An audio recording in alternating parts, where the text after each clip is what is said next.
দেখো percentage tricks, এই ট্রিক্সগুলো পার্সেন্টেজে কিভাবে সলভ করবো দেখো। প্রথমে আছে 40 equal to dash percent of 400। এরকম থাকলে কি করবো, এখানে যে সংখ্যাটা আছে 40 সেটাকে লিখে নেবো 40, আর এদিক থেকে প্রথম 400-র মধ্যে প্রথম যে সংখ্যাটা আছে সেটা নিচে লিখবো। তাহলে কত হচ্ছে, এটা ভাগ করলে 4 1 4 0, দেখো 10 হচ্ছে। তাহলে এখানে কিন্তু হয়ে গেল 10%। তাহলে 40-কে 4 দিয়ে ভাগ করলে হয়ে যাচ্ছে 10, এখানে হয়ে গেল 10%।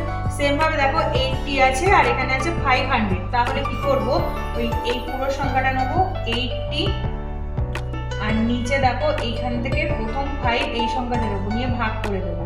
তাহলে 80/5 ভাগ করলে কত হচ্ছে, 5 1 5 5 6 30, 16 হচ্ছে, মানে 16।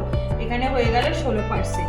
সেম ভাবে দেখো 63 ইকুয়াল টু কত পার্সেন্ট অফ 900, তাহলে এই 63 প্রথম সংখ্যাটা নেব 63, তাকে ভাগ করবো এই প্রথম সংখ্যাটা দিয়ে, তার মানে কত 9। তাহলে 9 দিয়ে ভাগ করলে কত, 7 9 63, 7 হয়ে গেল। তাহলে এখানে আনসার কত হচ্ছে 7%। এটা নেক্সট দেখো 70 ইকুয়াল টু কত পার্সেন্ট অফ 700। এটা তোমরা আমাকে কমেন্টস করে কত আনসার হচ্ছে সেটা আমাকে জানাবে, এটা তোমাদের জন্য।